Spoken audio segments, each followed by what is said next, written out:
Okay, सो कुछ time पहले मैंने आपका एक पॉडकास्ट देखा। पॉडकास्ट क्या ही था सर, मतलब बिल्कुल तबाही थी। एंड यू सेड कि insurance is the most toughest business to be in. You said try something else. Overall you said कि it can't be done. Then मुझे पड़ोस में एक कंपनी नजर आती है जो 4-5 बिलियन डॉलर का है। सो सिर्फ ये हमारी थिंकिंग है या ये सच में पॉसिबल है? तो सवाल है कि आप ऐसा कह क्यों रहे हैं कि ये it can't be done. The reason because few of the problems. Yes, problem है, चैलेंजेस है, बट मेरा मानना है कि चैलेंजेस है तो अपॉर्चुनिटी है, प्रॉब्लम है तो सॉल्यूशन भी होगा, राइट? सो एक बार ना प्रॉब्लम देख लेते हैं कि प्रॉब्लम है क्या क्या। लाइक यू सेड कि lack of insurance penetration, yes it is a problem. Monopoly भी एक प्रॉब्लम है। Toxic work culture in insurance web aggregator, ये कॉमन प्रॉब्लम है सभी के लिए। Insurance literacy and awareness, it is a problem. Competition problem है। एंड रिटेंशन में तो हम बहुत बुरा परफॉर्म करते हैं, तो ये भी एक प्रॉब्लम है। नो सेल्स फोर्स एम्पावरमेंट, ये भी एक प्रॉब्लम है। And last but not the least, investment winter, it is also a problem. So आपने कभी सर डुअलिटी कॉन्सेप्ट के बारे में सुना है? लाइक हर चीज के दो पहलू होना। Like light can't exist without darkness, there can be no summer without winter, there can be no good without bad. The same as there can be no opportunity without challenges, same as there can be no solution without the problem. So कुछ तो solution होगा। And solution ये है कि आप अगर ऊपर ऊपर से सारे प्रॉब्लम्स देखेंगे तो आपको सारे अलग अलग प्रॉब्लम नजर आएंगे, लेकिन आप अगर थोड़ा क्लोजली नोटिस करो तो हर प्रॉब्लम का एक ही जड़ है, दैट इज लो कन्वर्जन। तो क्या हम लो कन्वर्जन को 20 से 30% तक ले जा सकते हैं? क्या कोई इसका कोई सॉल्यूशन है? मेरा मानना है कि यस है। सो सॉल्यूशन सुनने के लिए हम ना एक एग्जाम्पल से समझते हैं, क्योंकि इंडिया में ना प्रॉब्लम है, हर चीज के पीछे ना एग्जाम्पल देना पड़ता है। जैसे मैं बचपन में एक क्वेश्चन था 10 मार्क्स का था, मैंने पूरा मन लगा के क्वेश्चन का आंसर लिखा और मैं एक्सपेक्ट किया कि 10 नंबर आएगा, लेकिन टीचर ने मेरे को केवल 5 नंबर दिया। मैंने पूछा जा करके कि आपने 5 नंबर क्यों दिया? तो कहते उदाहरण नहीं दिया तुमने इसमें। सो लेट्स इसको ना एक बार उदाहरण के तौर पे या फिर एक सैंपल साइज के तौर पे समझते हैं। एंड सैंपल साइज है mister Kamesh Goyal, the founder of Go Digit company. So आपकी तरह उन्होंने भी 2015-16 में जॉब छोड़ करके एक स्टार्टअप करने का फैसला किया। सो शुरुआत की जो 2-3 साल थे वो तो बिल्कुल नीलबटा सन्नाटा था, लेकिन 2020 में उन्होंने एक बहुत स्मार्ट मूव अडॉप्ट करा। उन्होंने इंडिया के सबसे बड़े सेलिब्रिटी को as a brand ambassador and as a investor अपनी कंपनी के लिए इंट्रोड्यूस करा और अचानक से चीजें बदल गई। फाइनेंशियल ईयर 2020 में उन्होंने 1300 करोड़ का रेवेन्यू कलेक्ट करा। 2021 में 2200 करोड़, 2022 में 3800 करोड़, 2023 में 5800 करोड़, 2024 में 8100 करोड़, 2025 में 10,000 को आंकड़ा क्रॉस कर चुका है। एंड अभी भी सर 1.5 महीने रहता। तो क्या ये कोई इत्तेफाक था या कोई वेल बैलेंस्ड केमिस्ट्री या इनपुट था? तो इसका जवाब मुझे मिलता है सितंबर वाले वर्चुअल मीटिंग में, जहां पे मैं भी उस कंपनी का पार्ट था। सो मिस्टर कामेश गोयल ने बताया कि choosing Virat Kohli as a brand ambassador and investor was a marketing move, and he never invested single penny in our company. We gifted him few of the shares. ये सुन करके मुझे थोड़ा strange लगा। Reason being, जब आप गो digit के बारे में पता करोगे तो हंड्रेड्स ऑफ आर्टिकल्स आपको ऐसे मिलेंगे इंटरनेट पे जहां पे सिर्फ एक ही चीज लिखी होती है, विराट कोहली बैक्ड गो डिजिट। और मेरा मानना है सर ये कोई इत्तेफाक नहीं था, ये सभी की मेहनत एंड टीम वर्क का नतीजा था। जाने अनजाने में ही सही, लेकिन मिस्टर गोयल ने सेलिब्रिटी एंड कॉर्पोरेट का एक परफेक्ट कॉकटेल तैयार किया एंड उन्होंने इसको 4 बिलियन डॉलर की कंपनी बना दी। सो आपको भी अगर कोई डिजायर्ड आउटपुट चाहिए ऐसा, तो आपको इससे बेहतर कॉकटेल या फिर कोलैबोरेशन की जरूरत पड़ेगी। एंड मेरा सॉल्यूशन इसी इन्फ्यूजन फॉर्मूले पे बेस्ड है। And the solution is let these 4 faces be the founder of the company. In the simple language, let's humanize the brand. I know ये आपको सुन के थोड़ा स्ट्रेंज लगेगा, लेकिन ये बहुत हद तक पॉसिबल है। एक्चुअली में बहुत आसान है। क्योंकि इसमें एक स्टेप आपको करना होता है एंड सारी चीजें ऑटोमेशन मोड पे चली जाती है। सो आप माइकल जॉर्डन को जानते होंगे, राइट? उनका एक बहुत फेमस कोट है जिसमें वो कहते हैं कि लाइफ में हर चीज ना 2 बार होती है, एक बार दिमाग में देन रियलिटी में। तो आपको लाइफ में कोई भी चीज अचीव करना है, कुछ भी करना है, कोई गोल मारना है, बास्केट मारना है या कोई गोल अचीव करना है, just believe it here, reality में वो हो जाएगा। सो मैं भी रिक्वेस्ट कर रहा हूँ अभी के टाइम पे कि आप मेरी पूरी बात सुनो, देन मेरा ख्याल है कि पिक्चर थोड़ा क्लियर होगा। सो जब भी कोई आप स्टार्टअप करने जाते हो ना, तो आपके पास एक चेकलिस्ट होता है, 100 ऑफ चीज़ों का चेकलिस्ट कि आपको ये सारी चीज़ें करना है। और आपके पास कोई अगर ऐसा मास्टर मूव है जिससे 30, 40, 50% तक अगर आपकी जो हर्डल्स है या फिर जो चैलेंजेज है एलिमिनेट हो जाए या चेकलिस्ट आपका एलिमिनेट हो जाए, तो आपके लिए काम बहुत आसान हो जाता है। लेकिन ये इन्फ्यूजन फॉर्मूला आपके 80 to 90% ऑफ चेकलिस्ट को एलिमिनेट कर देता है। इसको हम 1 by 1 समझते हैं। सो पहला बेनिफिट जो हमें मिलता है दैट इज मास रीच। सो सबसे पहले जब आप कोई भी कंपनी फॉर्म करते हो तो आपका पहला मिशन क्या होता है कि लोगों को आपके कंपनी के बारे में पता चले, एंड इसके लिए आप मिलियंस ऑफ डॉलर्स खर्च करते हैं। और हम क्या करते हैं? Digital marketing, influence partnership, etcetera etcetera. लेकिन अगर आपको ये स्टार्टअप हो तो इमोशन एंड कनेक्शन का सहारा लेना एक बढ़िया अल्टरनेटिव हो सकता है। सो अगर आप इस इन्फ्यूजन फॉर्मूले को इस वेब एग्रीगेटर इंडस्ट्री के अंदर एस्टेब्लाइज करते हो तो आपको क्या मिलता है? पहला कि सबको पता चलता है। अब आपकी कंपनी पे लोग वेबसाइट को डायरेक्टली सर्च कर पाएंगे क्योंकि पता है उनको उस कंपनी के बारे में। So first benefit we get that is mass reach. Okay, so the next benefit we get in the insurance penetration. India में सर जहां एक इंसान अपने परिवार के लिए कुछ भी कर गुजरने को तैयार होता है ना, इंश्योरेंस उसके प्रायोरिटी लिस्ट में कभी भी नहीं होता। 140 करोड़ की पॉपुलेशन, 3 से 4% का पेनिट्रेशन, ये सिर्फ इंश्योरेंस सेक्टर का कंसर्न नहीं है, ये पूरे इंडिया की जीडीपी एंड इकोनॉमी का कंसर्न है। ये ऐसी चीज है जो आप रातों रात ठीक नहीं कर सकते, लेकिन अगर आप इसके जद में जाए तो प्रॉब्लम कहाँ नजर आती है? इंडियन फाइनेंस एजुकेशन, जहां पे ना इंश्योरेंस के बारे में अवेयरनेस है, ना ही कोई नॉलेज है, ना ही कोई लिटरेसी है। क्योंकि सर बचपन से ना हमें एक चीज बहुत ईमानदारी से पढ़ाई गई है कि जीवन की 3 नेसेसिटी होती है, रोटी, कपड़ा, मकान। रोटी, कपड़ा, मकान। हमें कभी ये बताया ही नहीं गया कि जीवन की 4 नेसेसिटी भी हो सकती है, रोटी, कपड़ा, इंश्योरेंस एंड मकान। लेकिन फिर भी गौर करने की बात यह है इसमें कि in India there is 2 India. तो 1 India which has knowledge, awareness but trust नहीं है, and the 1 India there is no knowledge, no awareness, no trust. So recipe ये है सर कि अगर आप पहले इंडिया जिसमें ट्रस्ट नहीं है, अगर ट्रस्ट बिल्ड करने में कामयाब हो जाते हैं, you can rule the first part, right?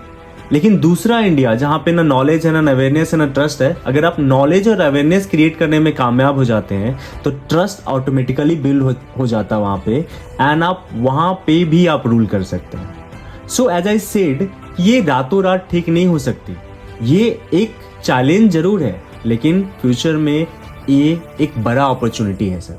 Like the concept of duality, like there is a challenge, there must be opportunity. तो क्या इस मॉडल से आप एक इफेक्टिव चेंज ला सकते हैं? इस इन्फ्यूजन मॉडल से आप इस सेक्टर को और बेहतर कर सकते हैं? मेरा मानना है yes. So next benefit we get that is trust. So insurance web aggregator के अंदर लो कन्वर्जन का सबसे बड़ा रीजन जो है ना, दैट इज ट्रस्ट। किसी भी ब्रांड का पिलर होता है ट्रस्ट।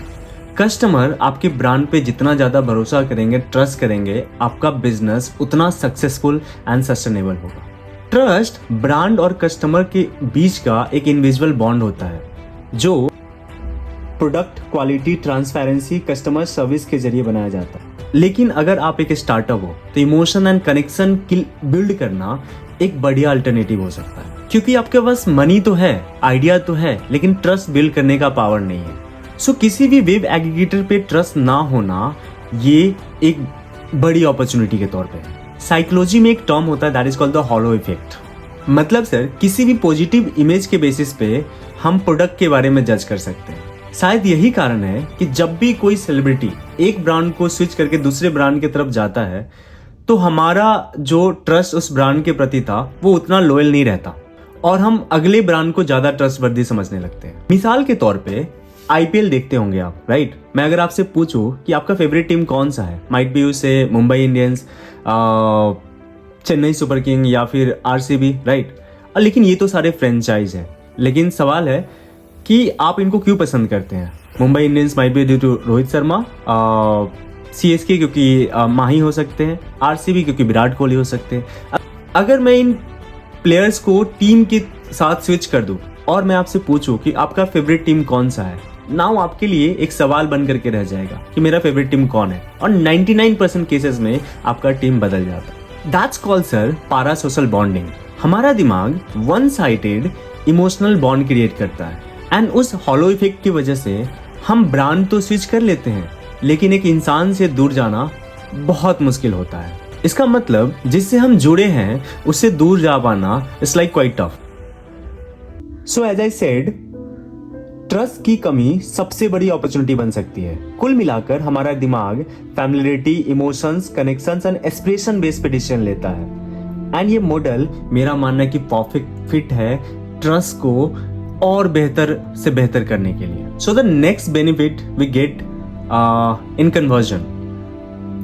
सो क्या कोई तरीका है जो अभी का कन्वर्सन 2 से लेकर के 6% का एवरेज है सर, इसको हम 20, 25 या 30% तक ले जाए? सो इंश्योरेंस वेव एग्रीगेटर के अंदर 3 से 6% का कन्वर्जन कोई बहुत ज्यादा मुश्किल नहीं है। ये करके आप एक कंपनी बनाते हैं, लेकिन वही सर अगर 8-10% का कन्वर्जन अचीव करते हैं तो आप एक ब्रांड बन जाते हैं, जैसे कि पॉलिसी बाजार। लेकिन अगर आप 25 से 30% का कन्वर्जन अगर हासिल कर पाए तो आप एक अंपायर बना सकते हैं। तो सवाल है कैसे? सो मेरा मानना है इसका जवाब कन्वर्जन के डायनामिक्स में छुपा हुआ है। सो इसके लिए आपको कस्टमर के माइंडसेट एंड लीड स्ट्रक्चर को समझना जरूरी है। अब इसमें ध्यान देने की बात यह है, कन्वर्जन का स्ट्रक्चर कुछ ऐसा होता है। कुछ लीड्स शॉर्ट टर्म में कन्वर्ट होते हैं, कुछ लीड मीडियम टर्म में कन्वर्ट होते हैं, कुछ लीड लॉन्ग टर्म में कन्वर्ट होते हैं। अगर आप इसको साइकिल पे रखो तो मैं शॉर्ट टर्म को सर 1 से 7 वाले में रख देते हैं, और मीडियम टर्म को 7 से 15, एंड लॉन्ग टर्म वाला सर लाइक 15 से लेकर के नोबडी नोज तक, एंड ये ऐसे ही होता है। सो यहाँ पे कनेक्शन एंड इमोशन बहुत इंपॉर्टेंट रोल प्ले करता है। शॉर्टेस्ट टर्म का कन्वर्जन आप देखोगे सबसे ज्यादा होता है। रीजन बीइंग यहाँ पे कनेक्शन एंड इमोशन उस एम्प्लॉय से जुड़ा होता है, उस कस्टमर का, तो यहाँ पे कन्वर्जन ज्यादा है। लेकिन जैसे जैसे डेज पास होता है तो उसके इमोशंस कनेक्शन फेड होता रहता है, क्योंकि उसके मेमोरी से इन्फॉर्मेशन जाता रहता है। शायद यही कारण है कि मीडियम टर्म में हम बहुत ज्यादा पुअर परफॉर्म करते हैं एंड लॉन्ग टर्म में हमारा कन्वर्जन तो कुछ है ही नहीं। सो इसको अगर मैथमेटिकली समझे तो basically emotions and connection is inversely proportional with days pass out. जब कनेक्शन एंड इमोशन फेड होता है तो प्रोस्पेक्ट्स के 3 डिसीजन होते हैं, ड्रॉप, पोस्टपोन एंड ऑप्शन। लेकिन अगर आप बेस्ट हो तो आप तीनों प्रोबेबिलिटी को फेड करके वापस से अपॉर्चुनिटी में बदल सकते हो। तो इसके लिए बहुत सिंपल है सर कि हमें उन्हें याद रहना जरूरी है, उनके सबकॉन्शियस माइंड में होना जरूरी है। अगर हम उन्हें याद रह जाते हैं तो इससे क्या होगा कि शॉर्ट टर्म को कन्वर्जन हम और ज्यादा बेहतर कर सकते हैं। मीडियम टर्म में जहां पे इमोशन एंड कनेक्शन फेड हो रहा था, हम उसको वापस से अपॉर्चुनिटी में बदल सकते हैं। एंड द मोस्ट इंपॉर्टेंट, जो लॉन्ग टर्म जहां पे हमारा अपॉर्चुनिटी बिल्कुल खत्म हो गया था, हम वापस से भी उसको कन्वर्ट कर सकते हैं। तो इसके लिए हमें एक glamorous and influencer face add करना पड़ेगा इसमें, और ये फॉर्मूला इसी बेसिस पे काम करेगा। अगर कन्वर्जन को 25-30% तक लेकर के जाना है तो this is the best way to get there. So कुल मिलाकर के हम कस्टमर के माइंडसेट के साथ खेल सकते हैं। जो 3 प्रोबेबिलिटी था, ड्रॉप, पोस्टपोन एंड ऑप्शन, हम उसको वापस से अपॉर्चुनिटी में बदल सकते हैं, जो सिर्फ एक कंपनी बना करके पॉसिबल नहीं है। इसके लिए हमें राइट प्रोपोर्शन में उन्हें दिखाई और सुनाई देना जरूरी है। एंड मेरा मानना है कि ये फॉर्मूला कन्वर्जन को काफी बेहतर कर देगा। सो कन्वर्जन बढ़ाने का एक और तरीका है, that is called the effort by advisor. मैंने अक्सर फाउंडर्स को ना रिजल्ट, कस्टमर एक्विजिशन काउंट, हर तरीके की सर एनालिसिस करते हुए देखा है, कभी भी टाइम पर कन्वर्जन पे डिस्कस करते हुए नहीं देखा। लाइक एक कस्टमर को कन्वर्ट करने के लिए एक एम्प्लॉय कितना टाइम लेगा। मेरा मानना है सर कि एक मोस्ट इंपॉर्टेंट फैक्टर है जो आपके आउटकम को, रिजल्ट्स को डायरेक्टली इंपैक्ट करता है। अगर आप पॉलिसी बाजार के कन्वर्जन टाइम देखेंगे तो that is sir 30 to 45 minutes के आसपास का एवरेज। लेकिन यही दूसरे कंपनी का कन्वर्जन अगर टाइम देखते हैं तो दैट इज 1.5 घंटे, 2 घंटे, 3 घंटे तक का होता है। हम अक्सर 3 से 4 घंटे की जो टॉक टाइम है उसको देख करके खुश हो जाते हैं, लेकिन उसकी बारीकियों को हमेशा ही नजरअंदाज करते हैं। सो एवरेज टाइम कन्वर्जन का डायरेक्टली जो इम्पैक्ट होता है आपके रेवेन्यू पे आता है, ये बहुत ज्यादा नेगेटिवली इन्फ्लुएंस करता है। सिंपल है कि अगर हायर टाइम कन्वर्जन होगा तो obviously less engagement with the other customer या अदर प्रोस्पेक्ट होगा, एंड इससे क्या होगा, low conversion and then it's become failure. So time पर कन्वर्जन का डायरेक्टली रिलेशन आपके ब्रांडिंग और इन्फ्लुएंस का। If you have the bigger brand you will take the less time, if you have a small brand you will take high time. So recipe ये है कि अगर आपको अपना कन्वर्जन टाइम को बेहतर करना है तो आपको एज ए ब्रांड सक्सेसफुल होना पड़ेगा, एंड ये फॉर्मूला यहां पे बिल्कुल फिट बैठता है। सो द नेक्स्ट थिंग, अगर आपको कन्वर्जन बेहतर करना है तो आपको लीड डायनेमिक्स को भी समझना जरूरी है। अगर मान लो आपके पास 100 लीड्स आते हैं, 100 में से 50 लीड तो सर ऐसे ही वेस्ट होता है, like not eligible, not connected, इस टाइप का होता है। बाकी के 50 लीड्स पे ही बात हो पाती है या फिर वो इंटरेस्टेड होते हैं, एंड उसमें से भी हम सर 2, 4, 5, 6, 7 लोगों को कन्वर्ट कर पाते हैं, जो कि फेलियर की कहानी बताने के लिए काफी है। मतलब सर कि अपॉर्चुनिटी को कन्वर्ट करने का जो नंबर है काफी कम है, लेकिन अपॉर्चुनिटी कन्वर्ट ना होने का जो नंबर है वो कई गुना ज्यादा है। सो सवाल है कि इसके पीछे का रीजन क्या है। सो याद है अपॉर्चुनिटी के 3 डिसीजन हुआ करते थे, ड्रॉप, पोस्टपोन एंड ऑप्शन। लेकिन जब आप रीजन फाइंड आउट करने जाओगे तो वो 4 रीजन नजर आएगा, awareness, knowledge, trust and fear. So जब भी कोई कस्टमर अपने हार्ड अर्नड मनी को कहीं पे भी सर स्पेंड करता है तो उसके मन में इनविजिबल सवाल है, लाइक नॉलेज क्या है, टर्म इंश्योरेंस क्या है, हेल्थ इंश्योरेंस, अवेयरनेस क्यों जरूरी है, ट्रस्ट क्या मैं इस कंपनी में भरोसा कर सकता हूँ, फियर क्या मुझे फ्यूचर में मेरे फैमिली को क्लेम लेने में प्रॉब्लम तो नहीं होगी। सो ऐसे कई सवाल है, अगर उन सवालों का हम जवाब दे पाए तो हम जीतेंगे, नहीं दे पाए तो वही होगा जो आपने सक्सेसफुल वाले एग्जांपल के साथ करा था लिंक्डइन पे। लाइक आपने 3 फैक्टर पकड़ा था, एक को लक ले लिया था, तीनों में से अगर लक 0 है तो ऑल विल बी 0। तो यहाँ पे भी अगर अवेयरनेस, नॉलेज, फियर, ट्रस्ट में से अगर कोई कहीं पे भी अगर आप फेल होते हैं तो आपका आउटपुट 0 होगा। एंड साइकोलॉजिकली सर इसमें भी मोस्ट इंपॉर्टेंट चीज ये है कि अगर इन सवालों का जवाब आप मैनुअली देने की कोशिश करेंगे, राइट, तो आपके जीतने के चांसेस उतने बेहतर नहीं है। लेकिन अगर कस्टमर या फिर अपॉर्चुनिटी का माइंड खुद ही इन सवालों को ढूंढे तो आपके जीतने के चांसेस कई गुना ज्यादा होंगे। सो क्या इस मॉड्यूल के थ्रू इन चारों फैक्टर्स को हम एलिमिनेट कर सकते हैं? मेरा मानना है यस, और इससे काफी बेहतर कन्वर्जन आप ऑप्ट कर सकते हैं या पहुंच सकते हैं। So the next benefit we getting that is in competition. वैसे तो सर इंश्योरेंस वेब एग्रीगेटर के बहुत सारे चैलेंजेस हैं, लेकिन पिछले 4-5 सालों में ये एक चैलेंज जो काफी ज्यादा हावी होता हुआ नजर आया है, क्योंकि हम एक कंपैरिजन पोर्टल है। जब भी हम किसी कस्टमर को अपने प्लेटफॉर्म पे लाते हैं ना, तो एक्चुअली हमारा भी कंपैरिजन होता है, कभी डायरेक्ट इंश्योरर से, कभी एजेंट से, कभी किसी ब्रोकर से। हमने इतना बढ़िया उसका कंपैरिजन कराया होता है कि वो इन्फॉर्मेशन मैच करने के लिए ना डायरेक्ट किसी कंपनी के वेबसाइट विजिट करता है, एंड वहां पे कौन बैठा होता है? हमारे तरह सेल्समैन, एंड वहां से कुछ उसको इन्फॉर्मेशन मिलती है, वहां से कुछ मास्टर रिवर्टल मिलते हैं वहां से, लाइक आप किसी मिडिल मैन को क्यों इन्वॉल्व कर रहे हो इस बीच में, एंड इससे क्या होता है? ब्रेक होता है ट्रस्ट, एंड वो क्या क्रिएट करता है? Fear. So as a comparison portal तो हम जीत जाते हैं, लेकिन जब हमारी खुद की कंपैरिजन होती है तब वहां पे हार जाते हैं। एक और कंपैरिजन है sir, web aggregator versus web aggregator, और वहां पे हम पिछले 10-11 साल से हार ही रहे हैं। अगर आपको इसको टैकल करना है तो कस्टमर के माइंडसेट एंड साइकोलॉजी को समझना जरूरी है। एंड साइकोलॉजी ये है सर कि एक इंसान की डिसीजन मेकिंग जो होती है ना, विजुअली बायस्ड होता है। ब्रेन का 50% कॉर्टेक्स विजुअल प्रोसेसिंग में लगा होता है। मीन्स वो लाइफ में जितनी बार जितनी चीजों को देखता है, सुनता है, समझता है, उसका डिसीजन उसके अकॉर्डिंग होता है। हर इंसान को लगता है सर कि वो चीफ है अपने डिसीजन मेकिंग का, लेकिन वो जो डिसीजन होता है कंप्लीटली इन्फ्लुएंस होता है या फिर बायस्ड होता है। And in psychology that is called the picture superiority biased decision. And यहाँ पे अपॉर्चुनिटी सर ड्रॉप या पोस्टपोन नहीं कर रहा है, वो ऑप्शन तलाश रहा है क्योंकि उसके मन में ट्रस्ट इश्यू है या फिर कहूँ मैं फियर है। And as I said, insurance web aggregator पे ट्रस्ट ना होना किसी भी कस्टमर का ना, ये भी एक बड़ी अपॉर्चुनिटी है सर। क्योंकि जब प्रोस्पेक्ट कंपैरिजन कर रहा होगा कि हमें डायरेक्ट इंश्योरेंस से लेना है या किसी वेब एग्रीगेटर से लेना है, तो क्या हम उस टाइम पे इतने बड़े हैं कि उनके डिसीजन मेकिंग को इन्फ्लुएंस कर सके? तो क्या इन चेहरों के थ्रू उनके ट्रस्ट को आप बेहतर बिल्ड कर सकते हैं एंड जो फियर फैक्टर है उसको एलिमिनेट कर सकते हैं? मेरा मानना है कि यस हम कर सकते हैं। So the next benefit we get, that is the customer retention.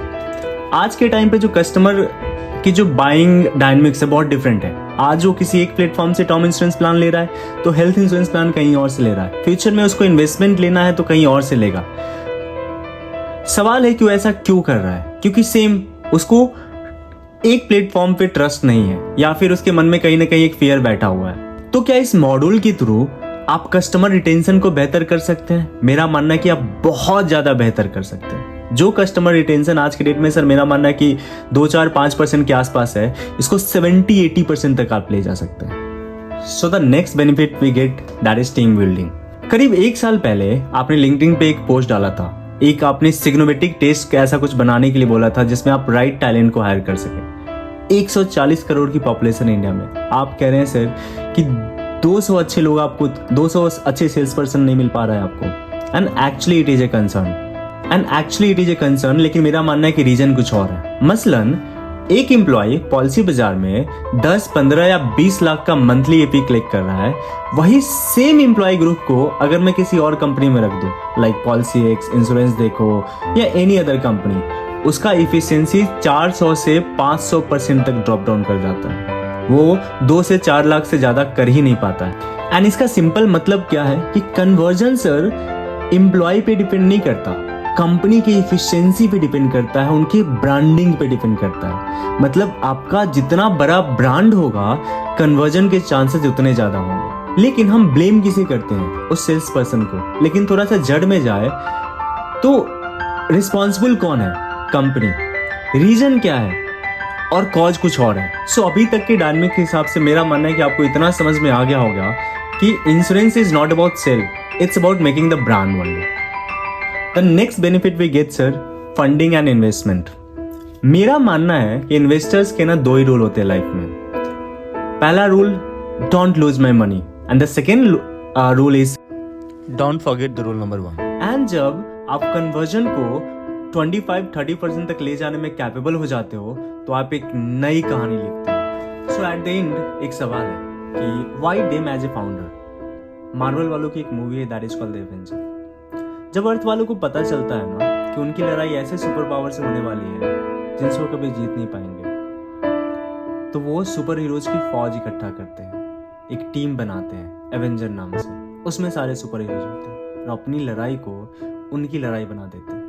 वैसे ही ये जो चैलेंजेस है एंड द प्रॉब्लम्स है, अगर आप उसको खुद से टैकल करने की कोशिश करेंगे, ये कभी पॉसिबल नहीं कि आप इसको बीट कर पाए। लेकिन अगर आप अपनी लड़ाई को किसी और की लड़ाई बना देते हो, देन वहां पे जीतने के चांसेस ज्यादा होता है। वैसे ही इंश्योरेंस में या फिर वेब एग्रीगेटर में sir, it's not about sales, it's about making brand. अब सवाल है कि कुछ करने का वजह तो होना चाहिए, इमोशन तो होना चाहिए। मेरे 1000 वजह है, अगर मैं इस पे डिस्कस करने आऊंगा तो वीडियो बहुत लंबी हो जाएगी। लेकिन अगर आप अपनी वजह ढूंढो तो बहुत सारी वजह हो सकती है।